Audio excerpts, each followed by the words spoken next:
2024 সালে আবু সাইদের মৃত্যু, 2025 সালে ওসমান হাদি ভাইয়ের মৃত্যু।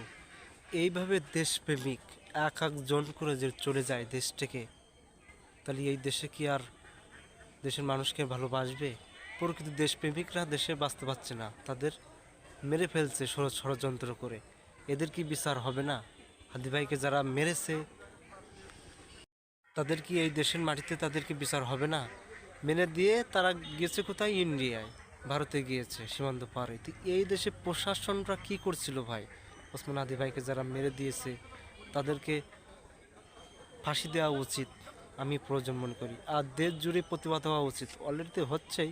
আন্দোলন আরও বাড়াতে হবে, আরও জোরদার হতে হবে।